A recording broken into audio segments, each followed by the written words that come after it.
Free is the most expensive word in AI tooling.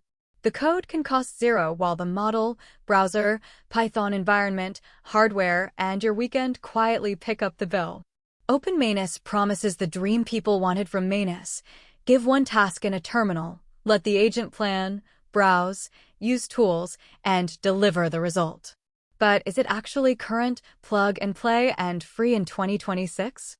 By the end, you will know what the official demo proves, what the install really asks from you, and who should skip it. Quick local note: Conductros.com works with all your coding agents, Claude, Codex, Gemini, and your current setup, while execution stays fully local on the paired machine. Now watch the real OpenManus proof, because the catch starts before the first prompt finishes. The first surprise is timing. This is not a brand new July 2026 release.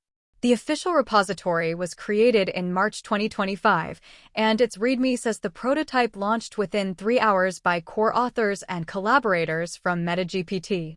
3 hours describes the first prototype, not every feature now sitting in the repository.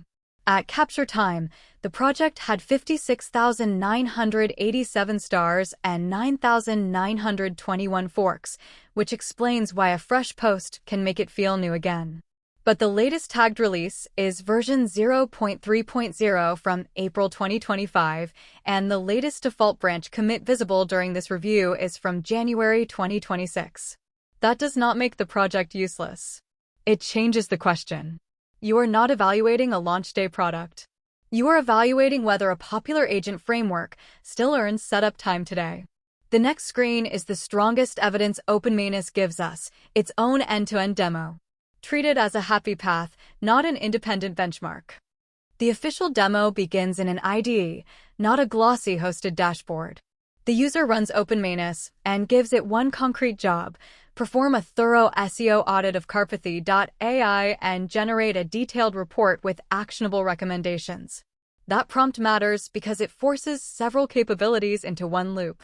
The agent has to interpret the goal, decide what evidence it needs, open a browser, inspect a real site, keep track of findings, and turn those findings into a file. Watch the right side of the screen. The terminal shows the agent moving through model and tool call steps while the browser opens the target page. The point is not that scrolling a website is magical. The point is orchestration. One request becomes a sequence of observable actions without the user copying page text between tabs. This is where most viral summaries stop. But a browser moving is not a finished task. The useful test is whether OpenManus can convert the gathered evidence into a deliverable you can inspect after the browser closes. In the second half, the demo turns activity into an artifact. OpenManus continues reading the page, records findings, and creates a markdown SEO audit inside the project. The run is not spotless. The terminal visibly reports a failed execute.js browser action, then the agent recovers and keeps working. The final document is organized into high, medium, and low priority work. It calls out metadata, page titles, robots and sitemap setup, canonical tags, content improvements, social cards, and an action plan. That is a better proof object than a chat response because the result survives the session and can be reviewed or edited. After Ctrl+C, the source also shows cleanup warnings, including event loop is closed. That imperfection is useful evidence, not something to hide. Keep the claim narrow. This official clip proves that one configured environment completed one research and report workflow, despite a recoverable error. It does not prove reliability across arbitrary tasks, lower cost than Manus, safe unattended execution, or equal performance with every model provider. There is no source narration. You are hearing original commentary over muted project footage. Now the hidden part. The recording begins after the environment already works. Python, dependencies, browser binaries, and model access are the bill you must pay first. The README's recommended path is straightforward on paper. Clone the repository. Create a Python 3.12 environment with UV. Install the requirements. Add Playwright browser binaries if you want browser automation. Copy the example configuration into config.toml. Then provide an LLM model, base URL, API key, token limit, and a separate vision configuration when the workflow needs it. Finally, run Python main.py and enter a task. Every line is understandable. Together, they are not a one-click consumer app.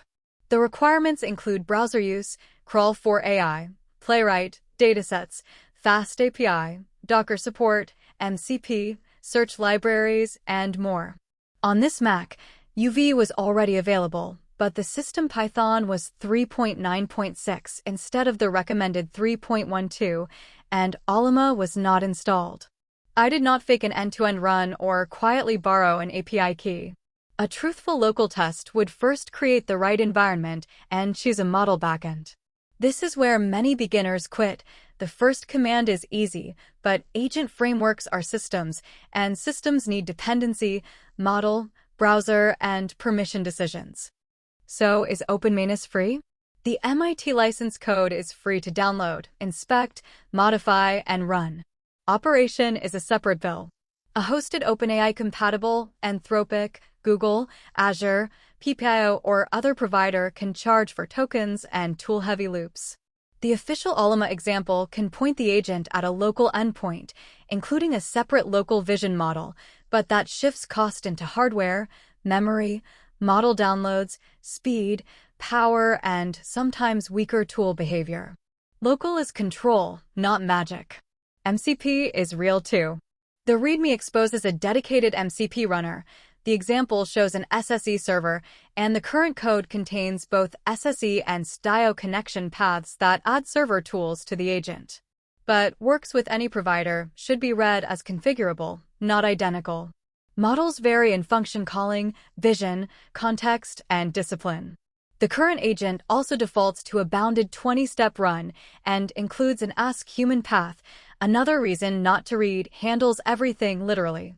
Before you hand this agent real files, remember what the framework can do: browse, execute Python, edit content, and call connected tools. Start in a disposable folder, use limited credentials, and inspect every server you connect. The free part is ownership. The expensive part is responsibility. Here is the verdict. OpenManus still makes sense for developers who want to study a readable general agent loop, bring their own model backend, wire in MCP tools, and control where the code runs. The official demo shows a real pattern worth copying. One goal: visible planning, browser evidence, tool calls, and a durable output file. It is a poor fit if you expect a polished hosted Manus clone, no Python setup, no model decision, zero operating cost, or a current release cadence that removes troubleshooting. 57,000 stars prove enormous interest.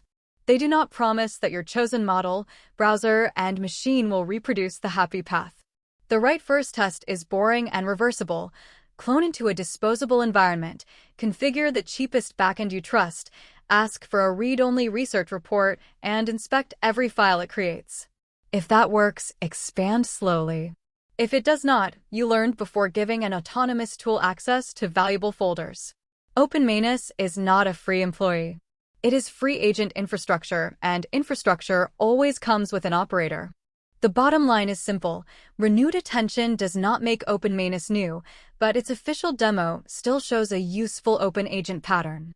Use the repo link below, bring a backend deliberately, and test the boring path first. For your current coding agent setup, conductros.com works across Claude, Codex, Gemini, and the agents you already use, with execution kept fully local. The complete repo is github.com/sharonik06/conductoross. Both source links are in the description.